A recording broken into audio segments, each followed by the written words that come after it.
बिस्मिल्लाहिर्रहमानिर्रहीम। Islamic library में आप सबको खुशामदीद कहती हूँ। वीडियो देखने के लिए मेरे चैनल को सब्सक्राइब कर लें और बेल आइकॉन को क्लिक कर दें ताकि मेरी आने वाली वीडियो से आप बाखबर रह सकें। नबी सल्लल्लाहु अलैहि वसल्लम ने कुबा से मदीना मुनव्वरा का रुख किया और जब आप वहाँ पहुँचे जहाँ आपका मेंबर मुबारक है तो आपकी ऊँटनी बैठ गई। आपकी आमद की खबर मदीने के अतराफ में फैल गई तो खिजरज के सरदार अल्लाह के रसूल सल्लल्लाहु अलैहि वसल्लम की खिदमत में हाजिर हुए। उनमें से हर शख्स अल्लाह के रसूल सल्लल्लाहु अलैहि वसल्लम से अपनी कराबत और रिश्तेदारी का वास्ता देकर अपने यहाँ क़याम करने की दरख्वास्त करता।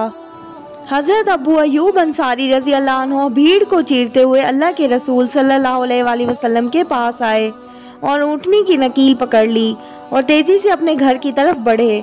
नबी सल्लल्लाहु अलैहि वसल्लम ने उनको ऐसा करते देखा तो मुस्कुराने लगे और फरमाया, आदमी अपने कजावे यानी अपनी सवारी के साथ होता है। चुनाचे आप सल्लल्लाहु अलैहि वसल्लम ने हज़रत अबू अय्यूब अंसारी रज़ी अल्लाह अन्हु के घर क़याम किया। मदीना पहुंचने के बाद आप सल्लल्लाहु अलैहि वसल्लम ने एक मस्जिद की तामीर की जिसे हम मस्जिद नबवी कहते हैं। मस्जिद नबवी जिस जगह तामीर की गई वो हज़रत असद बिन ज़रारा रज़ी अल्लाह अन्हु की निगहदाश्त में रहने वाले 2 यतीम बच्चों की मलकियत थी और वहाँ खजूर खुश्क की जाती थी। ये भी कहा जाता है कि ये दोनों यतीम बच्चे हज़रत अबू अय्यूब अंसारी रज़ी अल्लाह अन्हु की परवरिश में थे और उनका नाम सहल और सुहेल था। उनके वालिद का नाम उमरू था। अल्लाह के रसूल सल्लल्लाहु अलैहि वसल्लम ने उनसे ये ज़मीन 10 दिनार में ख़रीदी थी और हज़रत अबू बकर सदीक रज़ी अल्लाह अन्हु ने उसकी कीमत अदा की थी। इस ज़मीन में मुशरिकीन की चंद कब्रें थीं, कुछ वीराना भी था, खजूर और गरकत के चंद दरख्त भी थे। रसूल अल्लाह सल्लल्लाहु अलैहि वसल्लम ने मुशरिकीन की कब्रें उखड़वा दी, वीराना बराबर करा दिया और खजूरों और दरख्तों को काट कर किबले की जानिब लगा दिया। उस वक्त किबला बैतुल मुक़द्दस था। दरवाजे के बाजू के दोनों पाए पत्थर के बनाए गए और दीवारें कच्ची ईंट और गारे से बनाई गईं। छत पर खजूर की शाखें और पत्ते डलवा दिए गए और खजूर के तनों के खंभे बना दिए गए। ज़मीन पर रेत और छोटी छोटी कंकरियां बिछा दी गईं। 3 दरवाजे लगाए गए। इसके जनूब मशरिक से शुमाल मशरिक तक अल्लाह के रसूल सल्लल्लाहु अलैहि वसल्लम के हुजरे बनाए गए थे और इनके दरवाजे मस्जिद में खुलते थे। इसे हम मस्जिद नबवी की तामीर अव्वल कह सकते हैं। इसके बाद फतह खैबर के बाद अल्लाह के रसूल सल्लल्लाहु अलैहि वसल्लम ने ज़रूरत के पेश नज़र मस्जिद नबवी की तासीस की जिसे हम तामीर सानी कह सकते हैं। तामीर सानी के बाद मस्जिद नबवी की हुदूद अरबा कुछ इस तरह थी। किबले जनूब की तरफ अल्लाह के रसूल सल्लल्लाहु अलैहि वसल्लम का मुसल्ला और मेंबर दोनों ही मस्जिद के जनूब में बिल्कुल आखिर में थे। मेंबर मुबारक और मस्जिद नबवी की जनूबी दीवार के बीच सिर्फ एक बकरी के गुजरने की जगह थी। हुजरा शरीफा से मगरिब की तरफ मस्जिद नबवी की चौड़ाई 60 हाथ थी जो फतह खैबर के बाद की जाने वाली मस्जिद नबवी की तोसी के बाद 100 हाथ हो गई। फतह खैबर के बाद की जाने वाली तोसी के बाद शुमाल की तरफ मस्जिद नबवी वहां तक पहुंच गई जहां आजकल तुर्की तामीर वाला हिस्सा है और जिसके सतून सुर्ख रंग के हैं। जनूब से शुमाल की तरफ मस्जिद नबवी की लंबाई फतह खैबर से कबल 70 हाथ थी मगर फतह खैबर के बाद 100 हाथ हो गई।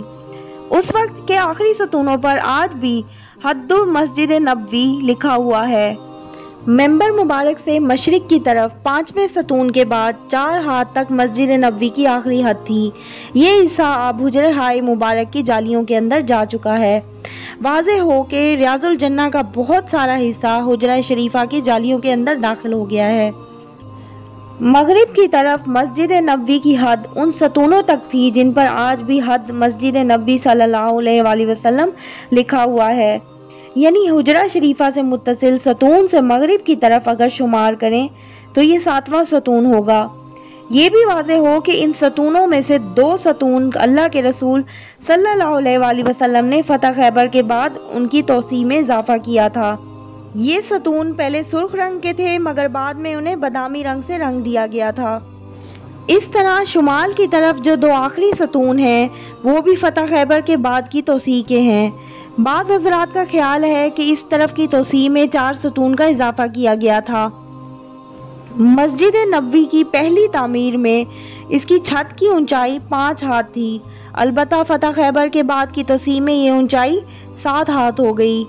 तुर्कियों ने मस्जिद नबवी की तामीर के वक्त सतूनों पर ऐसी अलामतें और निशान लगा दिए जिनसे मस्जिद की ऊंचाई का अंदाज़ा होता है।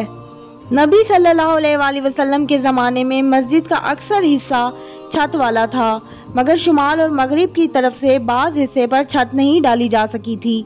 तुर्की इमारत में सतूनों पर जहां हद मस्जिद नबी लिखा हुआ है, वहीं मस्जिद रसूल सल्लल्लाहु अलैहि वसल्लम की आखिरी हद है, और जिस बुलंदी पर ये जुमला लिखा गया है वही मस्जिद रसूल सल्लल्लाहु अलैहि वसल्लम की ऊंचाई है। आप सल्लल्लाहु अलैहि वसल्लम ने मस्जिद के बाजू में चंद मकानात भी तामीर किए, जिनकी दीवारें कच्ची ईंट की थीं और छतें खजूर के तनों की कड़ियाँ देकर खजूर की शाख और पत्तों से बनाई गई थीं। यही आप सल्लल्लाहु अलैहि वसल्लम की अज़वाज मुतहरात के हुजरे थे। इन हुजरों की तामीर मुकम्मल हो जाने के बाद आप सल्लल्लाहु अलैहि वसल्लम हज़रत अबू अय्यूब अंसारी रज़ी अल्लाह अन्हु के मकान से यहीं मुंतकिल हो गए। मस्जिद सिर्फ अदाए नमाज ही के लिए ना थी, बल्कि ये एक यूनिवर्सिटी थी जिसमें मुसलमान इस्लामी तालीमात और हिदायत का दर्स हासिल करते थे। मस्जिद नबवी की तामीर के वक्त आप सल्लल्लाहु अलैहि वसल्लम ईंट और पत्थर ढोते थे और साथ ही फरमाते जाते थे, ए अल्लाह, ज़िंदगी तो बस आखिरत की ज़िंदगी है, बस अंसार और महाजरीन को बख्श दे। और ये भी फरमाते, ये बोझ खैबर का बोझ नहीं है, ये हमारे परवरदिगार की कसम ज़्यादा नेक और पाकीज़ा है। ये थी मेरी आज की वीडियो। बहुत सारे लोग जो मेरे चैनल को देख रहे हैं, प्लीज़ मेरे चैनल को सब्सक्राइब कर दें ताकि मेरी आने वाली वीडियो से आप लोग मुस्तफ़ीद हो सकें। उम्मीद करती हूँ आपको आज की वीडियो पसंद आई होगी। प्लीज़ लाइक करें, शेयर करें, सब्सक्राइब करें। अल्लाह हाफिज़।